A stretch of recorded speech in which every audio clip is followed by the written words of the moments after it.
Okay, so I'm going to admit that the title of this video is a little bit clickbaity, rage baity, because SEO is in fact not dead. It's the complete opposite. SEO, everyone says SEO is dead, but that couldn't be farther from the truth. And I'm going to show you exactly why SEO is probably the most underrated traffic channel for specifically e-commerce brands in 2025. If you don't know who I am, I'm Miko Martinez. I've been in the SEO industry for over 6 years now. I've worked on over 200 projects, and I've helped scale some of them to over 7 figures in annual revenue. So let's get to the video. So this is what the haters say. Google is replacing search results with AI. Okay, that's the first one. But if you look at the numbers, like you can see on social media that people are all saying like, oh, SEO is dead. People are using ChatGPT to search. People are using AI. You need to focus on AI SEO, LLMO, GEO, or whatever people are using to get a lot of impressions and then, hype. But the reality is not many people are using AI to search yet. That's the key thing there. Because maybe user search behavior does change or shift in the future, but at this moment, AI does not really drive much search traffic. Like nobody's really searching with AI yet, right? Okay, this study shows that AI traffic represents about 0.0082% of total, but this was done in the second half of 2024. Obviously, this is significantly more now, but it's still not a lot to, it's still not enough to say that Google is replacing search results with AI or traditional search is being replaced by AI search. Is far from the truth. If I look at the brands I'm working with and I filter the referral traffic from these AI sources, it's less than 3%, sometimes even less than 1% of total traffic and revenue, right? So maybe in the future it does shift to more AI focused search, but at the moment, traditional search is still taking up way more of the pie. Next thing, SEO is too slow to work. That's not true. Maybe if you're starting from scratch, if you're building a brand from scratch, yes, it can take a while. But if you're working with an established brand, a brand that's been around for a long time, a brand that's an authority or expert in their industry, then you can get SEO results within the first month, right? Because, they have been doing some SEO, they have acquired some backlinks naturally, and that will help them get SEO results much quicker, right? And then PPC gets faster results. And that's true. Like if you get PPC right immediately, yeah, you can see results with PPC immediately. But in the long run, SEO just gives you a way better ROI because SEO compounds over time. Okay. So yeah, as you can see in this graph, PPC does beat SEO in the first 8 months, typically. Like this is what you typically find, especially, but only if actually your PPC is good, right? But after month 8, you see the SEO just, compound over time and just beat PPC over a long period of time, right? But here's the truth. The truth is SEO is thriving. Last year, the SEO market hit $80 billion, and that's up 8% from the year before, meaning SEO is continuing to grow. And, we see this all the time across all the brands we work with. Organic search traffic still drives a lot of all site traffic as a percentage. As you can see here from one of our clients, this is the last 30 days. Organic search made up 20% of all their site traffic. And yes, it didn't make up for most of total revenue. Direct converted better, which, speaks for itself. But this still shows how important organic search traffic is to your overall strategy. But one thing that needs to be made clear, though, is that SEO is evolving, right? And AI overviews are impacting search, right? A recent study by Spark Toro found that over 58% of Google searches now result in 0 clicks. I don't know how accurate that is or how exaggerated that is, but it is true that AI overview is taking some clicks away from brands. But here's the thing with e-com brands, with e-com brands, this AI overview is showing mostly for informational queries. If someone still wants to buy a vacuum cleaner, they're not going to show an AI overview. They're going to show e-com brands. And that's why when it comes to e-commerce, SEO is still a very strong traffic source. You just need to know how to do it properly. And SEO is evolving, yes, AI is affecting or impacting search results, you just need to know how to adjust accordingly. Specifically for e-com brands, this AI overview is less of an issue. Okay, moving on. Here, as I mentioned, like SEO is still one of the most overlooked traffic channels for e-com brands. And we regularly generate over a 10x ROI for our clients. Just to be clear that this is over a 1 year period of time, not going to happen immediately. But you can read any of our case studies and you'll see how crazy an ROI you can get with SEO. This is one of our latest case studies. We were able to triple monthly revenue from SEO in just 5 months. And this was like a high ticket drop shipping store. Okay. And then, why can we get these crazy ROIs with SEO? Because most brands don't invest in SEO, or they're just doing it wrong, meaning there's just no competition compared to like paid advertising where everyone's ripping each other's ads and then they're all, you know, driving CPMs up and, just competing there. Everyone's just focused on paid advertising that they overlook SEO. And yes, obviously SEO is not as scalable as paid advertising. When you find a winning ad creative, you can just throw money at it, and yes, you can basically print money. SEO doesn't work the same way, but you can get a crazy ROI with SEO while investing just 3 to 5K a month. And because nobody else is doing it, or if they're trying to do it, they're doing it wrong. Okay. Yeah, as I mentioned, most brands get SEO wrong. Number one, some brands, they only publish blog posts, and what happens is they end up publishing blog posts and trying to rank blog posts, and then AI overview is just taking their traffic. Or even if they do rank blog posts and they get traffic to their blog posts, if you've done e-commerce SEO for a while, you'll find that blog posts don't really convert as well as shopping pages. And here, that brings you to the second problem. They ignore collection pages. Yes, they optimize their product pages for SEO or CRO and add content to their product pages, but they completely ignore collection pages.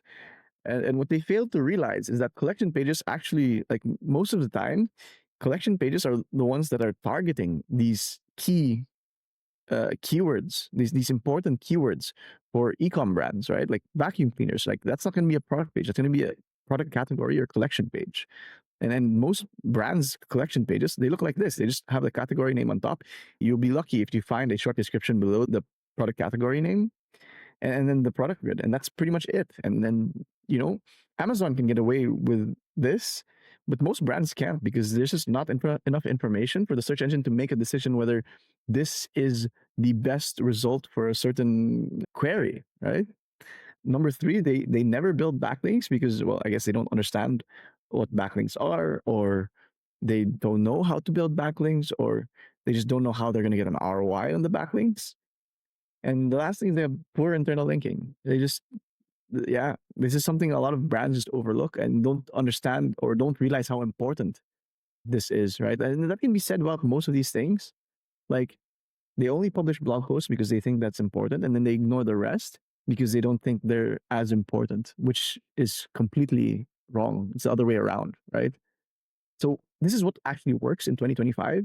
You want to rank your shopping pages. If you're just ranking your blog posts, AI overviews is going to take your traffic.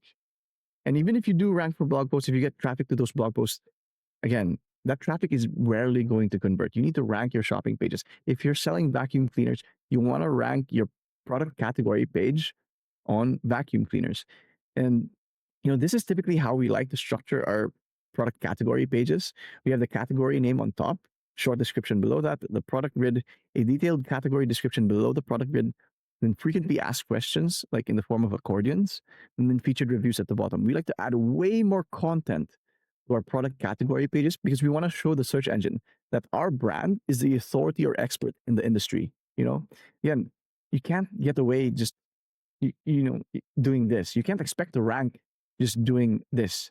You need to show the search engine like, our brand is the authority in the industry, and that's why you need to rank us. And to do that, you need to add more content, useful content to your product category pages.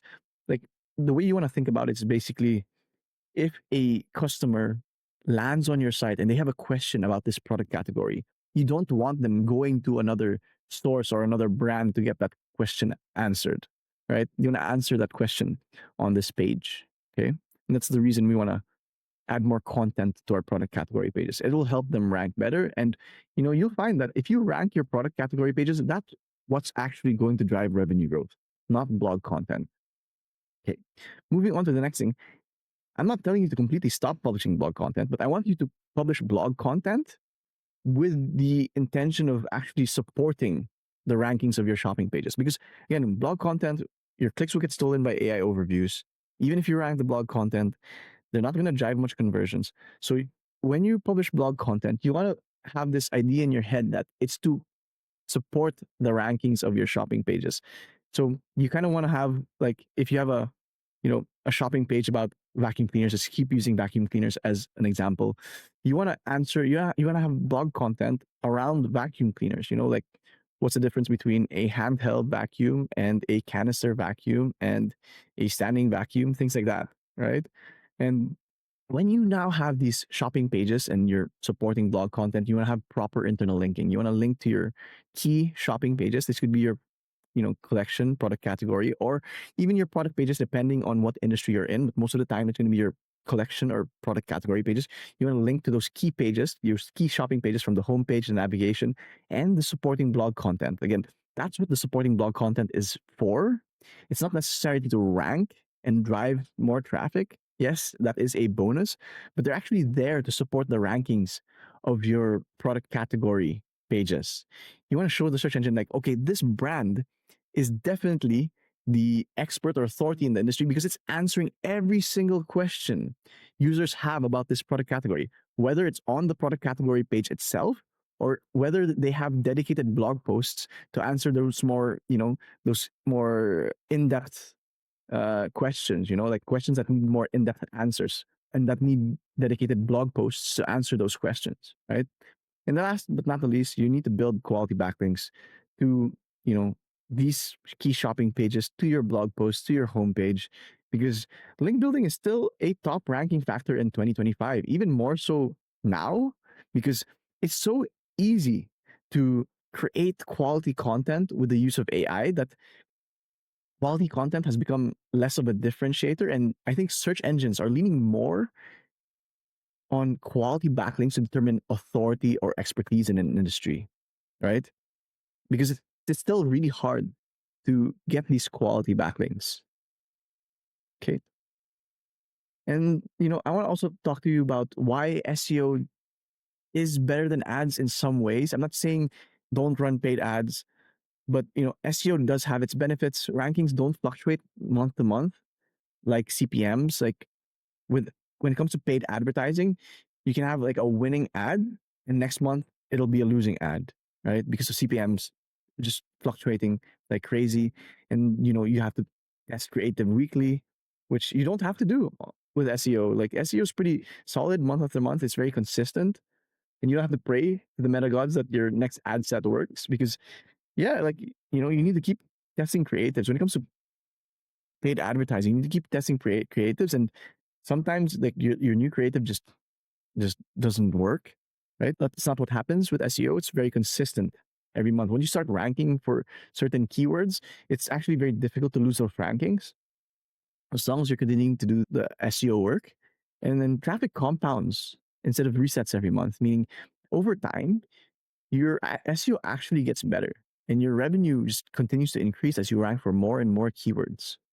So your SEO actually improves over time versus like paid ads where again, you have to keep resetting, keep creating, keep producing new creatives, keep testing new ad sets, etc., etc. And then just to be clear, I'm not saying to stop running ads. I'm just saying that you should invest in SEO on top of ads because SEO itself will get you a good ROI. It's a very consistent, reliable traffic source. And what a lot of people don't understand is that SEO actually improves ad performance because good SEO, when you're ranking for high intent keywords, your metapixel gets trained off better buyers. Like if someone's searching for a vacuum cleaner and they land on your site and your pixel fires, it's like, okay, this is the type of person that is wanting to buy a vacuum cleaner, and your Google Ads quality score actually increases with better SEO. So your CPCs drop and your ROAS improves. Okay. So yeah, I'm not saying to stop investing in paid ads or running ads. I'm just saying you should be investing in SEO as well. Okay. And then just to be clear, SEO is work, but it pays off. It's not like free traffic that a lot of people believe. It's not free. It is work. You need to optimize your content. You need to build backlinks, and it's not fast, but it is powerful. Like if you look at any of our case studies, you'll see how crazy of an ROI you get from SEO, and how it compounds over time. Like if you stick to SEO for 2-3 years, you'll see how crazy the ROI can be with SEO. Yeah, as I mentioned, the longer you do it, the stronger it gets. Great SEO equals growth without spending for every click, equals you get an amazing ROI. Your ROI just gets better the longer you invest in SEO. Okay, and I just wanted to leave you with a final thought. SEO isn't dead. Bad SEO is. If you do it right, you'll have a consistent revenue source you can rely on for years. And just to be clear, yes, I understand that SEO is changing and AI is coming. And it's good to be proactive and be aware of any shifts in search behavior, whether people are searching more using traditional search engines like Google, or they're leaning more towards searching on ChatGPT, Claude, or any LLMs, et cetera, et cetera. But if you look at the data right now, if I'm looking at my clients' dashboards, their analytics, we're not there yet. And traditional search is still incredibly strong, right? So SEO is definitely not dead in 2025. And if you want to learn, how to do this yourself, right? If you do have an e-com brand that you want to optimize for SEO, I recommend you join our Shopify SEO Mastermind. I'll leave a link in the description. You can basically learn the whole SEO process, our playbook from A to Z, from technical SEO, on-page SEO, and off-page SEO or link building. And if you have a 7-figure e-com brand and you want us to handle your SEO for you, you can book a free SEO audit. I'll leave a link in the description. If you book a free SEO audit, there's no obligation to work with us. So at the very least, you end up with a free SEO consultation and SEO action plan that you can implement on your own. So yeah, that's it for now. I hope this was helpful. Thanks for listening. Cheers.